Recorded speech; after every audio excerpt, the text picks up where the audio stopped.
ஐந்து கரத்தோனை போற்றி, ஆணை முகத்தானை போற்றி, மூஷிக வாகனனை போற்றி, மூலப்பரம்பொருளை போற்றி, சித்தி புத்தி விநாயக பெருமானை போற்றி. குருவே சரணம். இணையத்தாளினை மீது எங்களுக்கு வணக்கம். இது 2025 மே மாதம் 18ஆம் தேதி ராகு கேதுக்கான பெயர்ச்சி பலன்கள் விருச்சிக ராசிக்கு எப்படி இருக்க போகுது அப்படிங்கிறத பார்க்கலாம். இது வரைக்கும் உங்களோட ராசிக்கு லாபஸ்தானம்னு சொல்லக்கூடிய கன்னியில் கேதுவும், மீனத்தில் அதாவது 5ஆம் வீட்டில் ராகுவும் இருந்தாங்க. இதில் ராகுவால் ஒரு சில இடைஞ்சல்களும் கேதுவால் பல நன்மைகளும் பெற்றிருந்த உங்களோட ராசி இப்போது மாறுதலுக்கு உள்ளாக போகுது.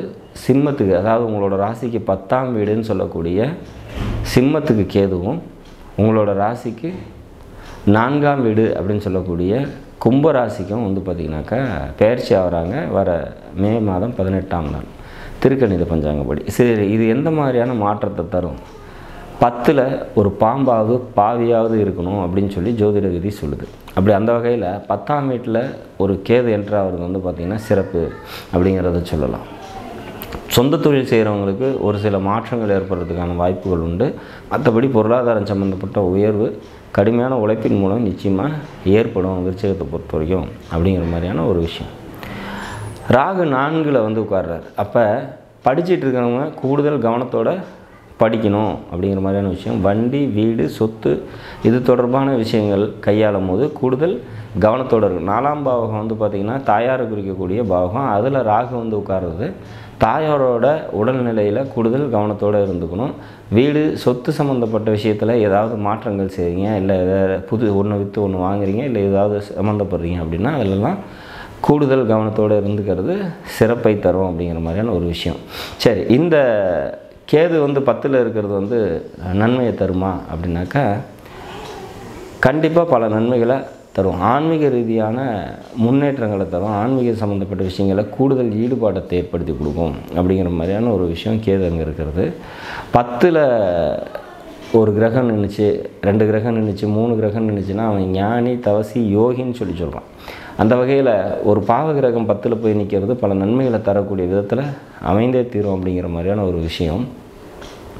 இதை தவிர மேலும் எங்களுக்கு அதாவது விருச்சிகத்தில் பிறந்தவங்களுக்கு கூடுதல் நன்மைகள் ஏதாவது நடக்க வாய்ப்பு இருக்கா அப்படின்னா, இந்த ராகு கேதுக்கள் பயணிக்கக்கூடிய ராசிக்குள்ளே உங்களோட ஜனனகால ஜாதகத்தில் ஏதாவது ஒரு வக்ரம் பெற்ற கிரகம் இருக்குது அப்படின்னாக்கா அந்த கிரகத்தின் மூலிமா நன்மைகள் தரும். ஒரு உதாரணமாக 1991 பிறந்திருந்தீங்க அப்படின்னாக்கா அங்கே சிம்மத்தில் குரு இருக்கும். அந்த குரு வக்ர நிலையில் இருந்தார் அப்படின்னா அந்த குரு மேலே இப்போ இந்த கேது ட்ராவல் ஆகக்கூடிய டைம் உங்களுக்கு பொருளாதாரம் சம்மந்தப்பட்ட உயர்வு ஏற்படுத்தி கொடுக்கும். வக்ரம் பெற்றிருந்தால், வக்ரம் பெறாமல் இருக்கிற குருவாக இருந்தது அப்படின்னா பொருளாதார சிக்கலை ஏற்படுத்தி கொடுக்கும், பொருளாதார நெருக்கடியை கொடுக்கும். அப்போ வக்ரம் பெற்ற கிரகத்தின் மேலே இந்த ராகு கேதுக்கள் பயணிக்கும் போது பல நன்மைகளை தருது அப்படிங்கிறதுல மாற்றம் இல்லை. சப்போஸ் கும்பராசியில் சனி இருக்கும்போது பிறந்திருக்கீங்கன்னு வச்சுக்கலாம். என்ன வருஷத்தில் அங்கே சனி இருந்துச்சு? ஒரு 93 அந்த டைமில் பிறந்திருந்தீங்க அப்படின்னாக்கா கும்பத்தில் சனி இருக்கக்கூடிய காலம். அந்த டைமில் சனி வக்ரமாக இருக்கிற நேரத்தில் பிறந்திருந்தீங்க அப்படின்னா இப்போ இந்த ராகு அதுக்குள்ளே ட்ராவல் ஆகும்போது பார்த்திங்கனாக்கா தொழில் செய்கிறீங்க அப்படின்னா தொழிலில் மிகப்பெரிய முன்னேற்றத்தை இந்த ராகு பகவான் தருவார் இந்த காலத்தில்.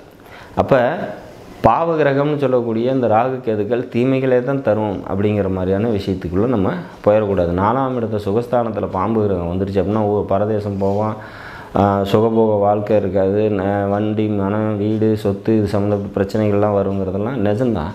ஆனால் அது எல்லாருக்கும் நடக்குமா அப்படின்னா கிடையாது. அங்கே இருக்கக்கூடிய கிரகம் வக்ரம் பெற்ற நிலையில் இருந்து அந்த பாவகத்தை இயக்கக்கூடிய கிரகம் வக்ரம் பெற்று இருந்தது அப்படின்னா அது கூட இந்த ராகு பகவான் சேர்ந்து பல நன்மைகளையும் தருவார் அப்படிங்கிறத நம்ம புரிஞ்சுக்கணும். அப்போ ஒரு பெயர்ச்சிக்கான பலனை நம்ம எப்படி பார்க்குறோம் அப்படின்னா சிம்மத்துக்குள்ளேயும் கும்பத்துக்குள்ளேயும் இருக்கக்கூடிய கிரகங்கள் அதீத நன்மையும் தீமையும் தருது அப்படிங்கிறதுல மாற்று இல்லை.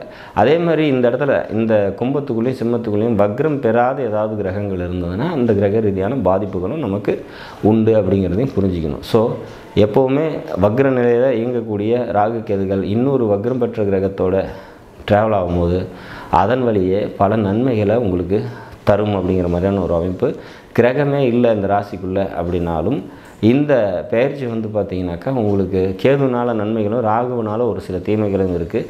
இந்த தீமையான விஷயங்களை கம்மி பண்ணிக்கிறதுக்கும் நன்மைகளை மேற்கொண்டு அதிகப்படுத்திக்கிறதுக்கும் மனித முகமற்ற தெய்வ வழிபாடு கூடுதல் சிறப்பை தரும்.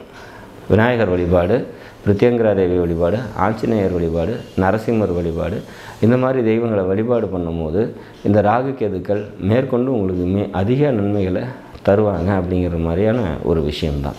எப்போவுமே ஒரு பெயர்ச்சி அப்படின்னு வந்துட்டாலே நம்ம அதுவும் வருட கிரகங்கள் பெயர்ச்சி அப்படின்னு வரும்போது நம்ம அதில் கூடுதல் கவனத்தோடு நம்ம பார்க்குறது உண்டு. அந்த வகையில் இந்த விருச்சிக ராசியை பொறுத்த வரைக்கும் இதுவரைக்கும் லாபஸ்தானத்தில் இருந்து நன்மை செஞ்ச கேது 10ஆம் இடத்துக்கு போயும் நன்மை தர விதத்திலே அமைகிறாரு அப்படிங்கிறதுல மாற்று இல்லை.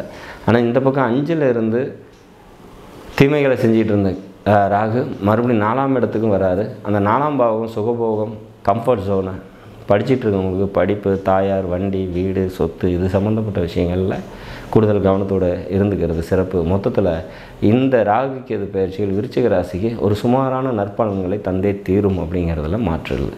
நாடும் நாட்டு மக்களும் நலமுடன் வாழ நவகிரகங்களை வேண்டி அமைகிறேன். நன்றி, வணக்கம்.